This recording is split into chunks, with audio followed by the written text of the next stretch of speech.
نغفر ذنوبنا نستر عيوبنا نشهد قلوبنا نغير قلوبنا وطهرنا وعافنا واعف عنا وارزقنا فتوح القلوب والرسخ وزك حديث الرحمة النصر ويرزقنا فهم النبيين وحفظ المرسلين وإلهام الملائكة المقربين ويكرمنا بنور الفهم ويخرجنا من ظلمات ويزيدنا علما واجعلنا من الذين يستمعون القول فيتبعون احسنه ويهدينا ويهدي بنا ويجعلنا سببا لمن اهتدى ويجعلنا مفاتيح للخير من ظلم الشر اشف مرضانا عافي مبتلانا وارحم موتانا من علينا بالشفاء العاجل وفي الشامل لنا ولوالدينا مشايخنا واولادنا وازواجنا وقراباتنا وجيراننا وطلابنا من حضر مجالسنا خاصه جميع المؤمنين والمسلمين والمسلمات عامة اللهم يقبلنا على ما فينا ويخر بنا واصلنا إليه ويرزقنا كما الاتباع والاهتداء بالنبي محمد صلى الله عليه وسلم في الشريعة والحقيقة والطريقة ويهب لنا ما وهبه لعباده الصالحين وقائم العمل في مثل هذا الوقت على أمرين يحمل وصالح الجمهور الموضوع في مثل هذه الجلسة كما نواه ونويناه وقصدنا وطلبناه إلى حضرة النبي محمد صلى الله عليه وسلم. الفاتحة.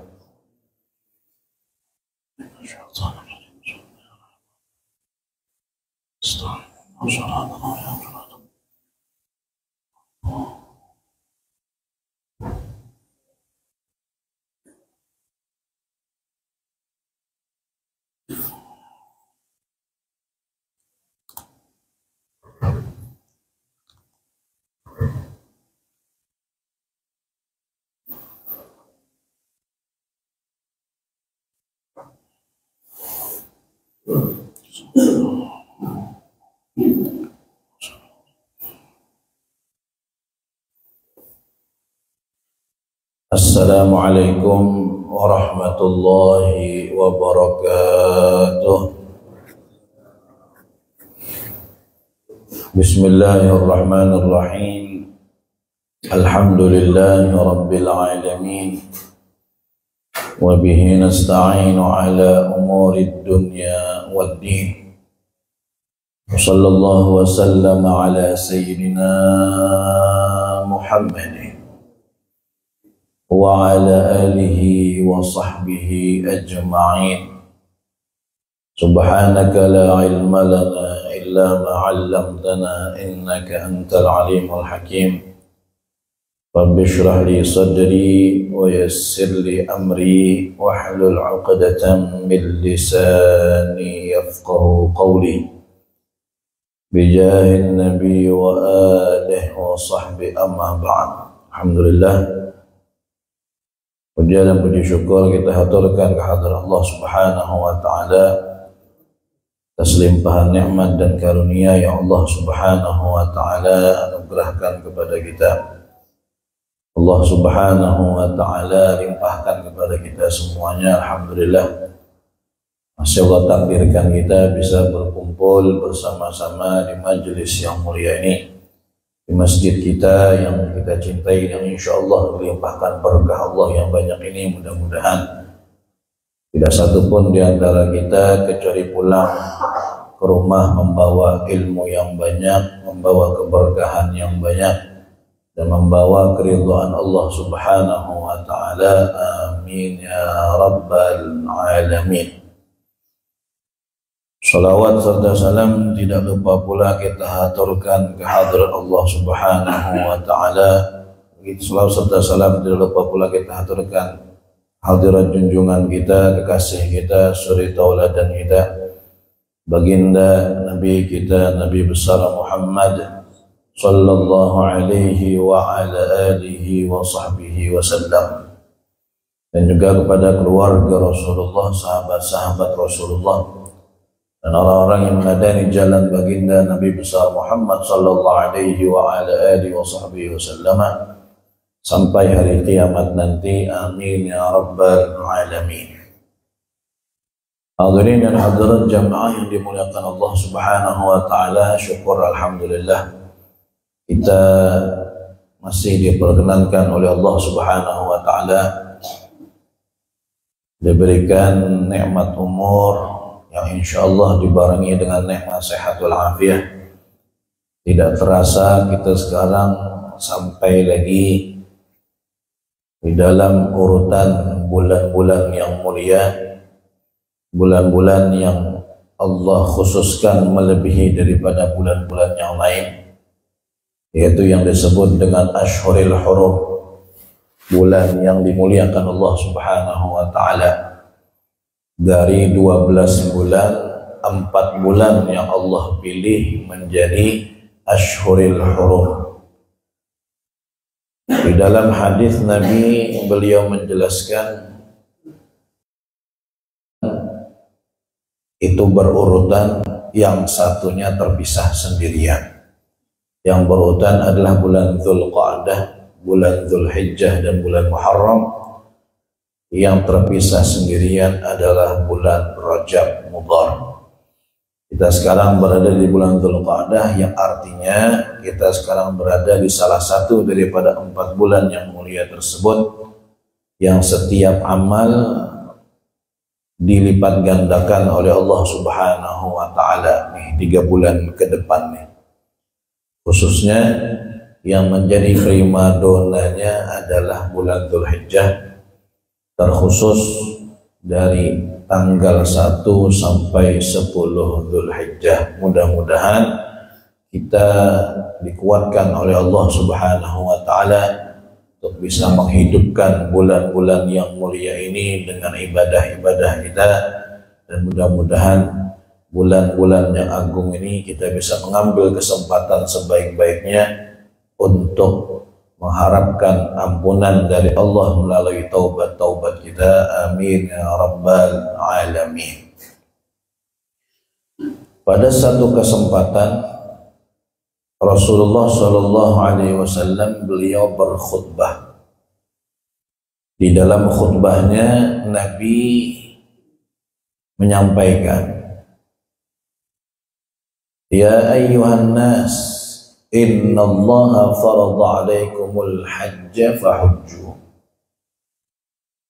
Wahai manusia, kata Nabi, khutbah ini di hadapan para sahabat, sesungguhnya Allah Subhanahu wa Ta'ala telah mewajibkan bagi kalian untuk berhaji. Fahujju, maka berhajilah kalian. Tiba-tiba setelah Nabi mengucapkan itu, ini lagi khutbah nih, ada seseorang yang bertanya, Aqullu amin ya Rasulullah, apakah tiap tahun kita diperintahkan berhaji wahai Rasulullah? Kanjeng Nabi, kalian diwajibkan berhaji. Nabi malah mengulang ucapan beliau, Ya ayyuhan nas, innallaha farada alaikumul hajja fahujju. Wahai manusia, sesungguhnya Allah mewajibkan kepada kalian menunaikan haji, maka berhajilah. Tanya lagi orang ini, Aqullu amin ya Rasulullah, tiap tahun kah ya Rasulullah? Bertakun laginya, itu jurangnya. Bagaimana sikap Nabi? Tidak dijawab lagi sama Nabi. Nabi mengulang lagi kalimat sedih, Ya ayyuhan nas, innallaha farada alaikumul hajja fahujju. Sesungguhnya Allah mewajibkan kalian menunaikan haji, maka berhajilah. Bertakun lagi, itu juga orangnya. Aqullu amin ya Rasulullah, tiap tahun kah ya Rasulullah kewajiban haji tadi itu? Akhirnya karena sudah 3 kali Nabi mengulang kalimat sidin, maka beliau pun akhirnya menjawab, Lau qultu na'am lawajaban. Kalau seandainya saya bilang iya, maka wajib tiap tahun boneka berhaji. Wala mastata'tum, dan pasti kalian tidak sanggup untuk melakukan itu. Jadi Nabi itu ketika ditanya tadi berusaha untuk supaya orang tak ada bertakun itu, gitu. Supaya Nabi kada perlu menjawab. Makanya diulang saja, cuman orang ini kurang paham. Bertakun lagi, kada dijawab lagi oleh Nabi. Bertakun lagi. Akhirnya mau tidak mau Nabi menjawab, Lau qultu na'am la wajabat. Kalau jarku iya, jar Nabi kayak apa? Jadi wajib. Wala mastata'tum, dan pasti kalian tidak mampu untuk berhaji setiap tahun. Kata Nabi besar Muhammad sallallahu alaihi wa ala alihi wa sahbihi wasallam. Jadi melalui hadis ini ada beberapa pelajaran yang kita ambil. Yang pertama, sesuatu yang datang dari Allah atau datang dari Nabi Muhammad yang bentuknya adalah mutlak. Arti mutlak itu tidak ada diterangkan secara spesifik istilahnya. Maka jauh ulama biar aja dalam keadaan seperti itu. Tidak perlu kita cari tahu. Sebab apa? Kalau sudah Allah itu memerintahkan sesuatu yang umum, yang mutlak kayak tadi, maka kewajiban kita sekali aja menggawinya dalam seumur hidup beres. Karena di dalam redaksi ucapan Allah atau ucapan Rasulullah SAW memerintahkan sesuatu, kalau tidak ada embel-embelnya, ya cukup sekali aja seumur hidup. Kada perlu ditakunkan. Karena kalau ditanyakan barangkali akan tambah sulit nantinya. Akan tambah sulit, dan pertanyaan kita tadi akan menjadi penyesalan dasar kita yang asalnya mudah, gara-gara bertakun akhirnya jadi sulit. Ujar Nabi tadi, Allah wajibkan kalian berhaji, maka berhajilah. Nabi kalau nyebutkan berapa kali seumur hidup, nah maka biarkan aja gitu. Jadi cukup sekali aja beres. Jangan ditanya setahun sekali kah ya Rasulullah, apa 2 tahun sekali kan, apa 3 tahun, sudah biarkan aja seperti itu. Allah sendiri mengatakan dalam Al-Quran, la tas'alu an asya'a in tubdalakum tasukum. Jangan kalian bertanya tentang sesuatu yang sekiranya kalau dijawab malah tambah susah. Contoh nih, kisah Bani Israel yang Allah perintahkan untuk menyembelih sapi. Ada Allah di Quran, di surah Al-Baqarah. Makanya dinamakan surah Al-Baqarah karena di situ ada cerita tentang Baqarah. Baqarah itu artinya sapi betina. Sapi betina. Terjadi pembunuhan di zaman Nabi Musa. Tiba-tiba ada orang kuriang-kuriang, ada yang mati. Kebetulan yang meninggal itu sepupu saya terbunuh nih. Wah, tumbur sekampungan. Siapa yang membunuh nih lah? Kira-kira. Tiba-tiba ada di jalan betulnya. Bingung. Kita tanya aja Nabi Musa, barangkali Sidin tahu. Atau minimal Sidin bertakwa dengan Allah, siapa yang membunuh ini. Datanglah kepada Nabi Musa, jawab Nabi Musa, tunggu saya bermunajat dulu dengan Allah. Apa yang harus kita lakukan untuk mengetahui siapa pembunuhnya? Maka bermunajat, ujar Allah, wahai Musa, sampaikan begini. Datang Nabi Musa, ada jawaban dari Allah Subhanahu wa ta'ala. Apa? Ujar Allah, kalau mau tahu pembunuhnya siapa, maka sembelihlah seekor sapi. Inna Allah marakum an tadbahu baqarah. Menyembelih seekor sapi. Apa ajar Bani Israil? Qalu atattakhiduna huzwa? Mululut ke Tuhan nih. Masa orang meninggal anak atau pembunuhnya menyembelih sapi? Ujar Nabi Musa, itu pang perintah Allah, gawinya. Ujar Allah seperti itu, sembelih sapi, karena sapi yang disembelih tadi itu potong buntutnya, pukulkan ke mayitnya, bukan dari seorang kan? Siapa yang membunuhnya? Dan Allah gitu. Nah itu perintah Allah untuk Bani Israel saat itu, kan tidak ada embel-embel, sapi aja. Karena perintah Allah sembelihlah sapi, Kan ada kriteria khusus, harus yang gini, tidak ada. Jadi asal sapi aja cukup sebenarnya. Tapi karena Bani Israel ini mucil, mulai bahari sampai ini kan Israel ini mucilnya.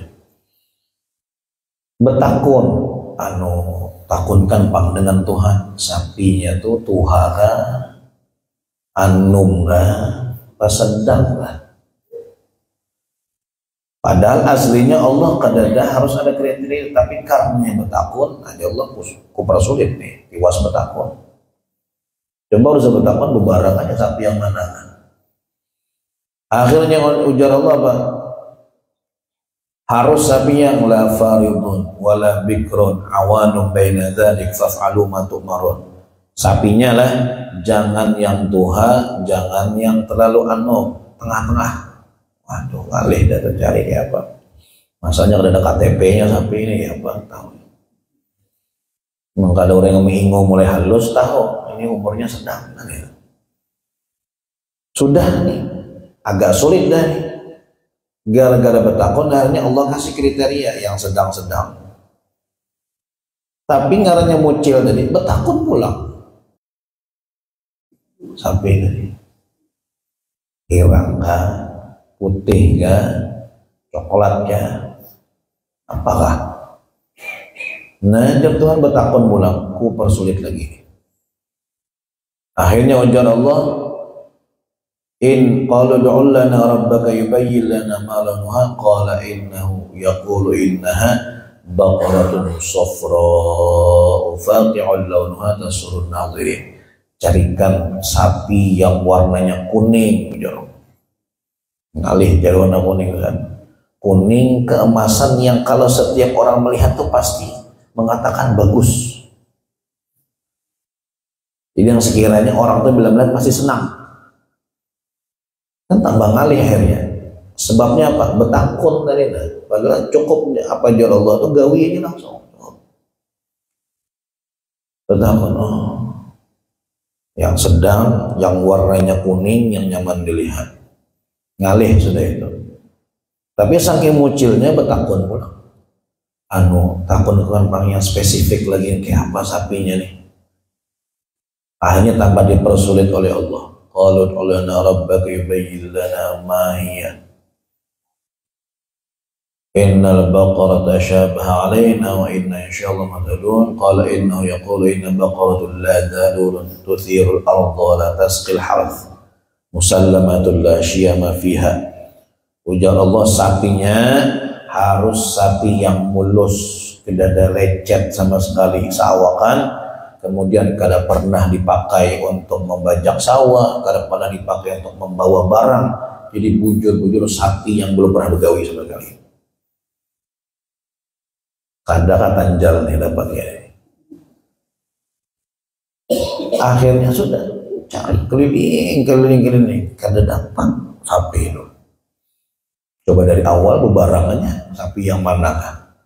Karena banyak ketakunannya, akhirnya Allah sifatkan malah bingung soal. Maka ajar Allah tadi dalam ayat la tas'alu an asya itu bedalakum tasukum.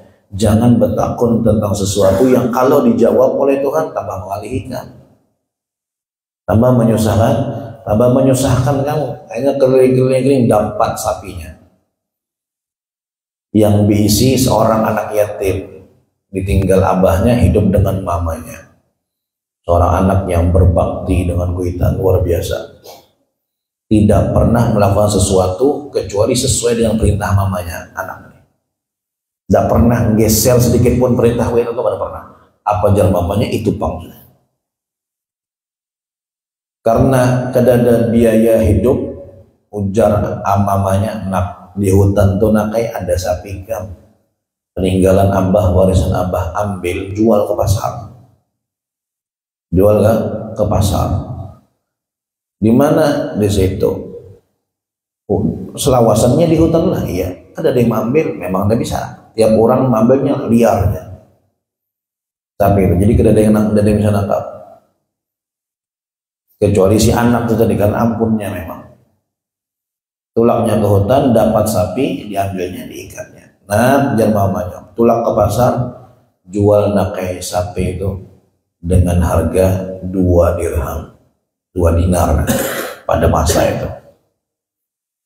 Tolak ke pasar, di tengah jalan berdapat dengan seseorang. Kemana bawa sapi?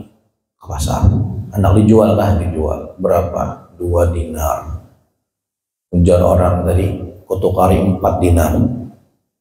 Ada kawan, mama nyuruh 2 dinar aja. Ini 4 dinar ini banyak nih, 2 kali lipatnya. Ada mama nyuruh. Kecuali pian aku nunggu di sini, ulun bulik kepada dengan mama, kalau aja mama iya baru ulun jual. Ya sudah kau tunggu di sini, jual orang buliknya ke rumah. Ma, ada orang mau kali 2 dinar, 4 dinar mah jual, buliknya. Jar mama iya 4 dinar, kutukari 6 dinar, tapi jangan bepada dengan mama. Udah bisa, harus bepada. Tambahin lagi nih 6 dinar, dah harus bepada, ada urusan.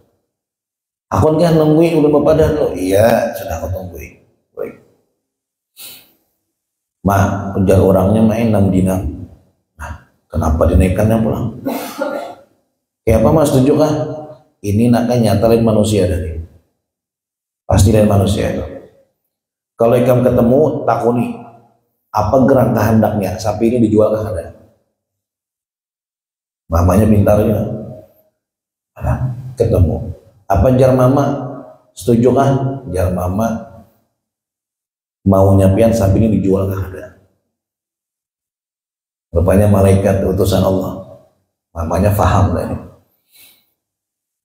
Jadi jangan, oh ya, jangan dijual sapi ini.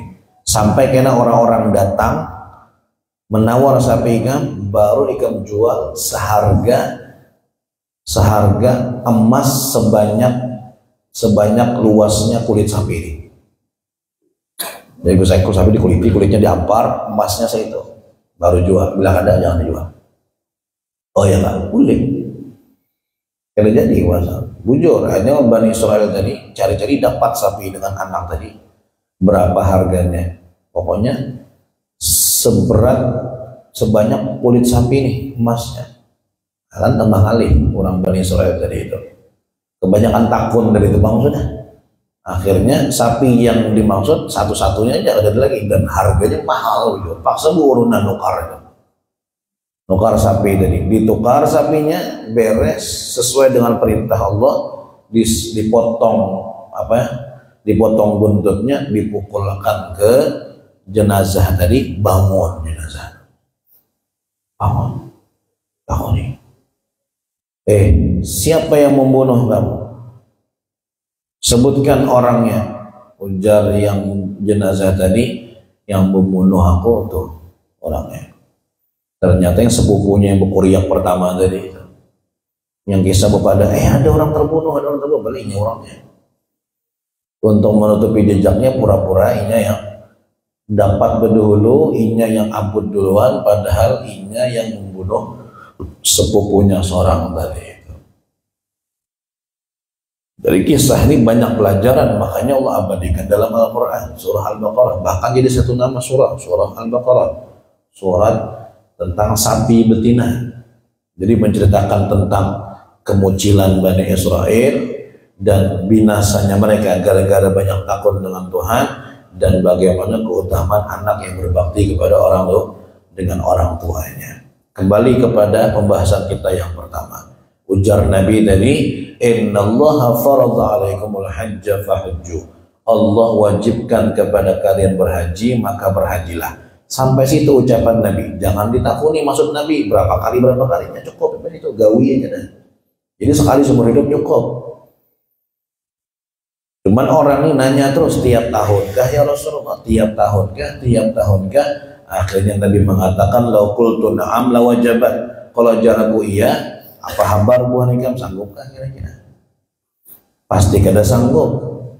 Jadi cukup sekali seumur hidup aja, kata Rasulullah Sallallahu Alaihi Wasallam. Jadi kewajiban haji dan kewajiban umrah bagi setiap orang yang mukallaf itu seumur hidup hanya 1 kali aja, sebagai bentuk rahmat Allah dan kasih sayang Nabi Muhammad Sallallahu Alaihi Wasallam kepada umat-umat sedin semuanya. sekali seumur hidup.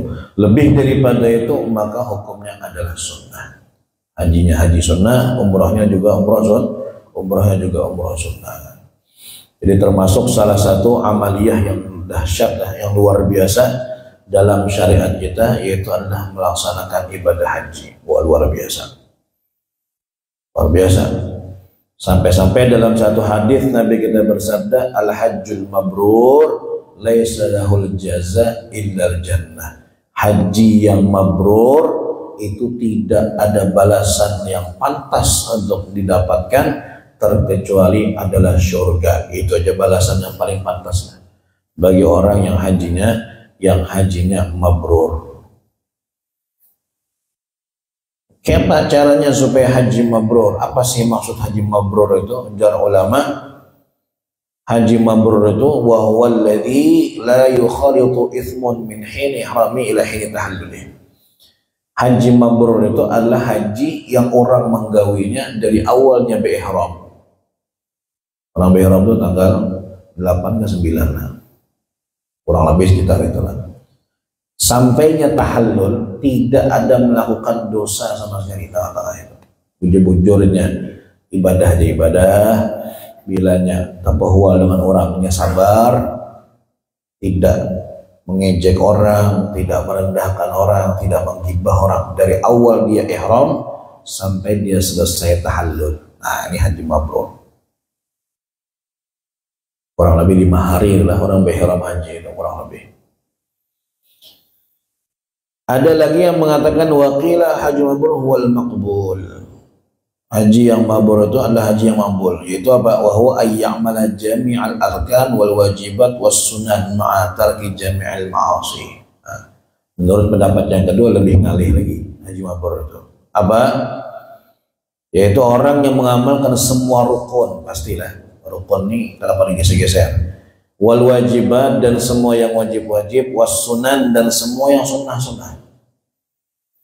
Ma'a tarki jami'il ma'asi, dibarengi dengan meninggalkan semua maksiat.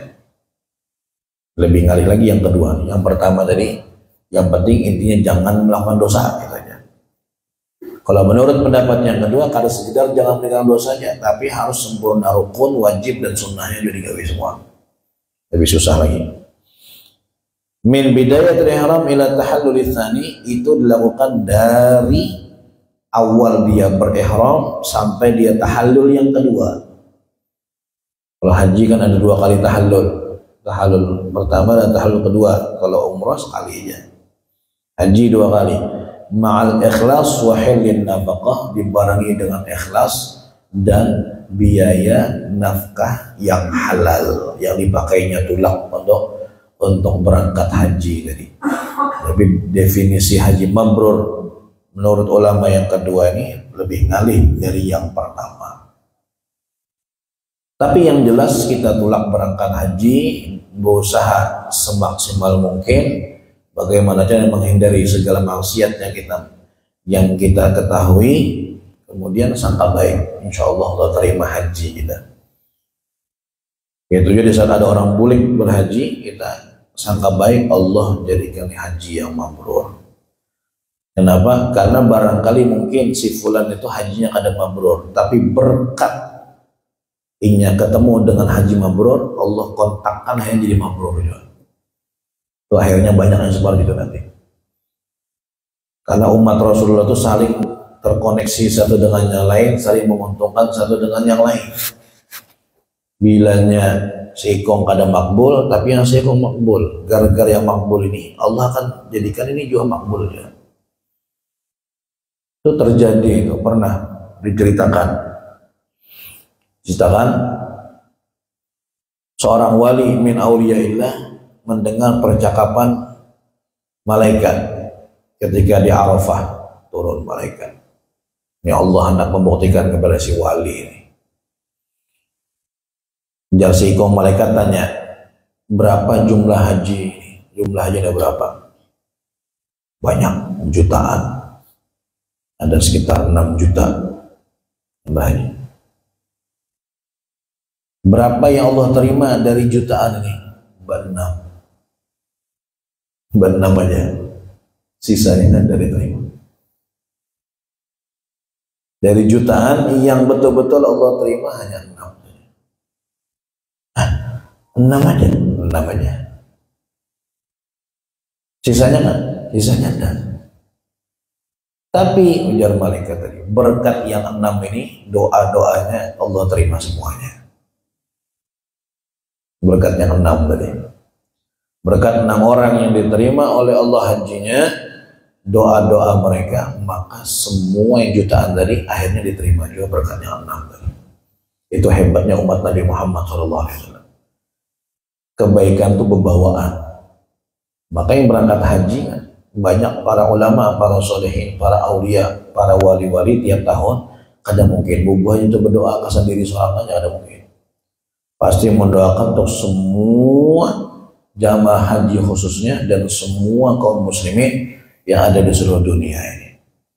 Itu hebatnya keutamaan umat baginda Nabi Muhammad sallallahu alaihi wa ala alihi wa sahbihi wasallam. Jadi luar biasa ajar Nabi, al-hajjul mabrur laisa lahul jaza illa jannah. Haji yang mabrur itu tidak ada balasan yang paling pantas untuk dia kecuali surga. Nah, jakanya ada lagi di atas surga, maka di atas surga. Cuman surga itu paling tinggi. Itu balasan yang paling pantas sebagai orang yang haji mabrur, karena kada gampang, perjuangan, biaya, fisik, kemudian perjalanan, meninggalkan orang yang dicintai, resikonya banyak istilahnya. Ada yang keuyuhan, ada yang garing dan segala macam. Maka semakin berat usaha di dalam beribadah, maka semakin besar pula pahala yang disiapkan oleh Allah Subhanahu wa ta'ala. Nah, mudah-mudahan yang Allah jadikan berangkat haji, Allah mudahkan segalanya. Allah terima hajinya, Allah kabulkan ziarahnya, pulang ke rumah masing-masing dalam keadaan membawa predikat haji yang mabrur. Amin ya rabbal alamin. Nah, kita-kita ini Bang, yang belum bisa berangkat haji ini kayak apa? Hendak kayak tulang juga anak kayak orang, cuman banyak ya faktornya. Secara zahir itu kada mampu secara zahir lah, tapi secara batin bisa aja Allah tiba-tiba ada apa-apa di wajah kan masuk tulak, bisa jadi, tidak tahu. Tapi secara zahir belum mampu untuk itu. Nah, terus siapa? Kayak kita yang belum mampu nih. Nah, maka ajar ulama haji luar biasa bagi yang mampu. Tapi kalau yang kada mampu, maka berusahalah kalian untuk mencari-cari amalan-amalan yang pahalanya bisa mendapatkan pahala orang berhaji. Nah, itu sementara ini itu dulu kan tulak ada kawat, tulak haji mau menaiki haji mungkin kawat aja, tapi tulaknya ada kawat. Maka mau kada mau usaha yang bisa kita lakukan saat ini, cari amalan apa aja yang pahalanya mendapat pahala haji. Nah, banyak itu, setidaknya ada 10 macam di sini yang akan lo sampaikan. Cuman kalau sampaikan ke 10-nya jam 8 aja tuntung. Biar kelaparannya. Nah, jadi seberapa dapat tempat lagi. Insyaallah kita sambung di pertemuan selanjutnya. Karena insyaallah mungkin Kamis mukanya lagi ulun lagi. Insyaallah. Ada banyak sekali amaliyah yang bisa menghasilkan pahala haji. Pentinglah bagi kita yang belum tahu haji, ini jangan lepas nih. Supaya kita kawal dapat pahala haji juga anak orang. Yang pertama kata ulama aqdun niyah. Yang pertama dan yang bisa diharapkan bujur dapat pahala haji itu adalah aqdun niyah as-shadiqah. Memasang niat. Wah, jadi hebat niat nih. Memasang niat untuk melaksanakan haji penting. Jangan sampai luput tiap tahun niat haji. Walaupun secara zahir kada mampu. Bilanya habis hari raya itu, era Idul Fitri sedang dah berniat, ya Allah lu nambah haji.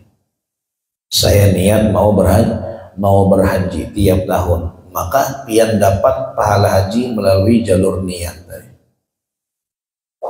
Jalur niat. Jadi niat itu dahsyat. Makanya kata Nabi dalam hadis, niyatul mu'min khairun min amali. Niat orang beriman itu lebih hebat daripada amalnya. Niat. Tapi niatnya niat yang bujur. Arti niat yang bujur itu bilanya mampunya tulang. Jangan sekedar niat palsu aja. Siapa niat palsu? Ulun niat tak berhaji tiap tahun. Pas dapat rezeki duit, kalinya dipakai nukar kendaraan misalnya. Dipakai nukar nambahi mobil pulang, padahal cukup pasang baji kerja dia. Itu berarti niatnya ada tulus tuh. Niat yang bujur ketika ada kemampuan akan dilaksanakan. Itu niat yang betul. Maka itu akan dapat pahala sama seperti orang yang berhaji. Itu hebatnya niat lah. Itu keistimewaan, salah satu keistimewaan lagi umat Rasulullah SAW. Jadi pernah suatu ketika Nabi dengan para sahabat ingin menghadiri peperangan. Perang yang payah bujur perang ini. Kenapa? Karena perjalanan hendak ke medan perang aja kurang lebih sekitar 1 bulan hanya sampai. Berjalan aja uyuh sudah. Apalagi perangnya. Hendak ke medan perang itu aja sebulan baru sampai. Nama perangnya Perang Tabuk. Perang Tabuk. Kenapa dinamakan Perang Tabuk? Karena di situ ada daerahnya namanya Tabuk. Mungkin kita di Banjar itu ada juga sungai Tabuk kali juga. Tapi lain itu, tapi ini yang di sana. Perang Tabuk, saking beratnya itu perang di dalam Al-Quran sampai Allah bahasakan dengan Ghazwatul Usrah, perang yang payah. Kenapa? Musim, bukan hanya perjalanannya yang panjang, tapi musim itu lagi musim di kurma tuh. Buah-buahan, musim panen kurma. Orang Arab tuh kalau sudah panen kurma tuh, ya Allah, itu musim paling menyenangkan. Kenapa? Paling nyaman tuh berdiam di kebun, kemudian naung, kan panas tuh, naung daun-daun kurma tuh, kemudian mutik kurma-kurma yang masih basah. Kurma apa ngarannya tadi kan? Kurma yang masih basah. Nyaman-nyamannya. Jadi ujiannya sahabat tuh kemana perang, ke sana. Perjalanan sebulan, wah jauh. Maka lagi nyaman-nyamannya sampai di kubur nih. Perjuangannya, jadi perjalanan melewati jalan yang susah, mendaki gunung, melewati bukit. Perjalanan 1 bulan, karena gampang berjalan batis. Ketika itu Nabi berkata kepada sahabat Sidin, ujar Nabi pas lagi santai. Uyuh lah kita nih, uyuh. Jalan jauh. Macam-macam rintangan di jalan. Ujar Nabi, taulah. Inna bil Madinah rijalan. Ada orang yang ini di Madinah aja bertinggal. Kita ini kan keluar dari Madinah nih, berjalan menuju medan perang. Ada kawanan kita, ini di sana aja, di Madinah aja. Ada 4 kita berjalan. Tapi jar Nabi, masiratum masiran wala qata'tum wadin illa kanu ma'akum. Tidaklah kalian melewati jalan atau melewati lembah, gunung dan segala macam terkecuali kawan kita yang berdiam di Madinah ini dapat pahalanya sama dengan kita. Wah, nyaman bujur nih. Kita maka uyuh berjalan. Ini di Madinah aja. Kada keluar, kada dapat keluar. Berdiam di kampung aja. Tapi dapat pahala sama. Jadi kalau ketika kalian berjalan di satu jalan, kayak mereka 4 di rombongan itu. Rombongan ikan naik gunung 4 juanya. Padahal orangnya di sana. Wahum bil Madinah ya Rasulullah. Orangnya di Madinah aja. Wahum bil Madinah. Iya, di Madinah aja orangnya. Kenapa bisa seperti itu ya Rasulullah? Ujar Nabi, mereka itu adalah orang-orang yang sebenarnya ingin berangkat dengan bubuhan nikam ini.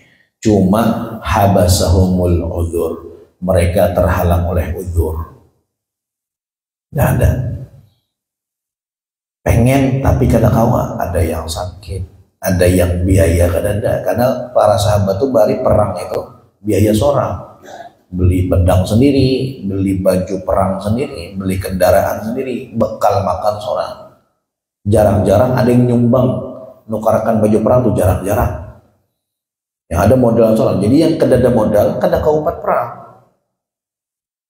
Seringkali sahabat datang, ya Rasulullah nak buat perang, adalah pedang. ke dada, ada seumpat nangis sahabatnya.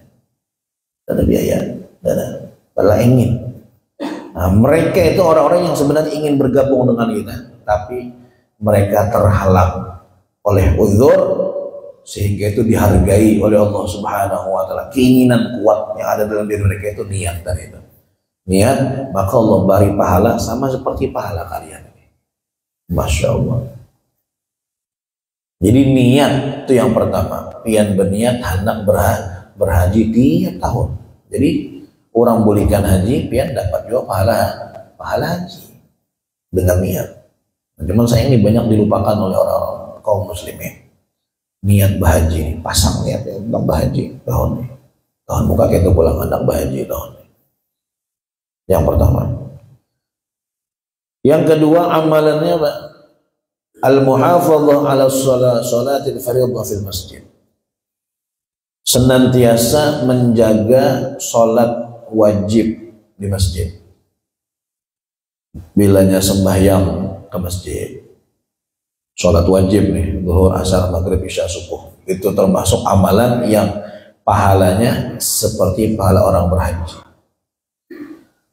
Ujar Nabi di dalam hadis, man kharaja min baitihi mutatahhiran ila salatin maktubah, barang siapa yang keluar dari rumahnya dalam keadaan bersuci. Jadi afdolnya orang wudu itu di rumah, afdol. Banyak sekali hadis yang menyebutkan tentang keutamaan orang yang keluar ke masjid dalam keadaan wudu.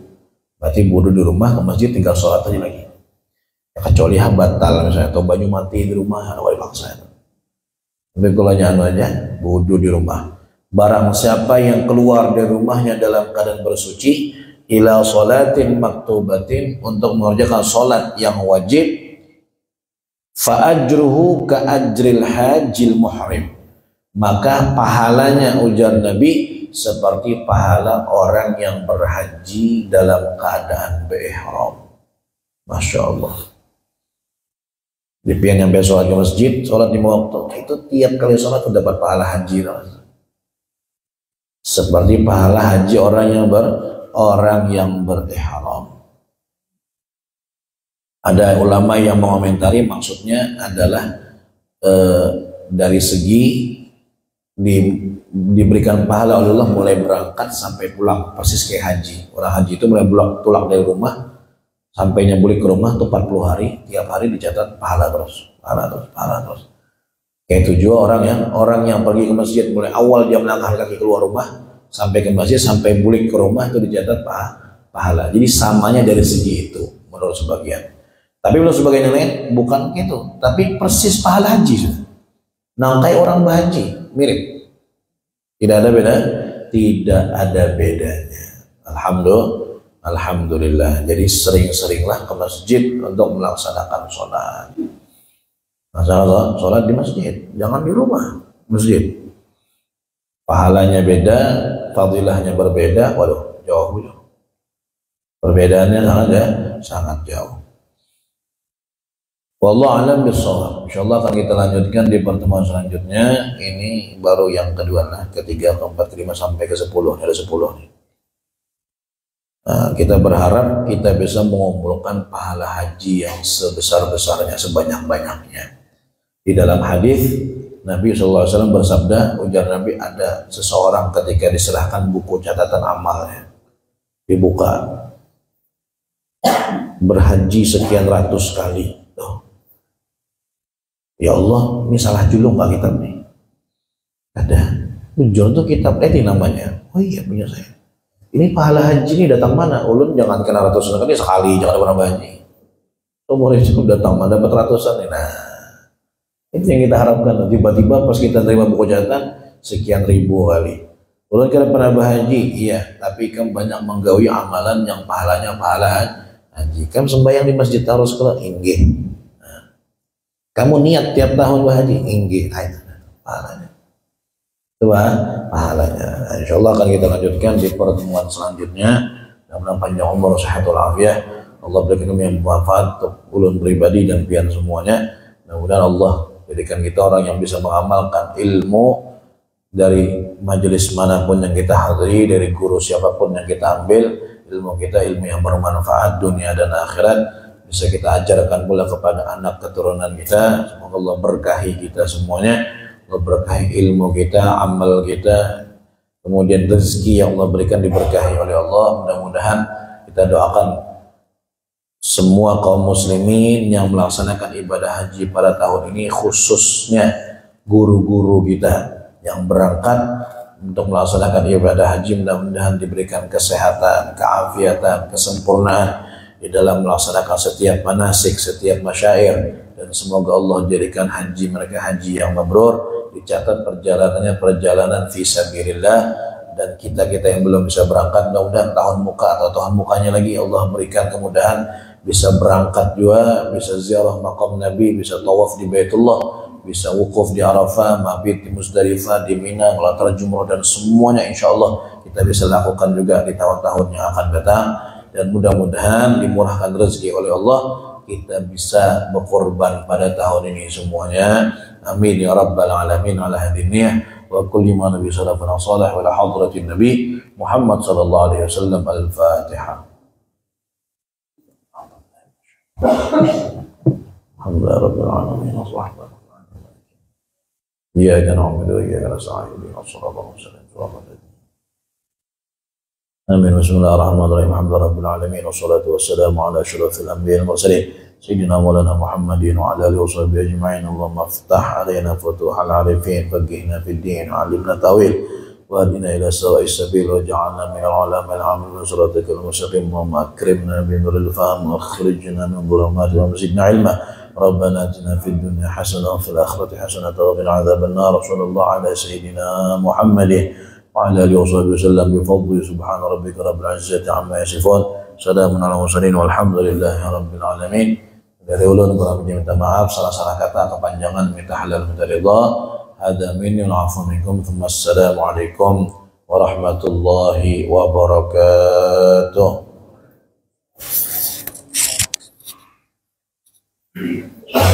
Bismillah.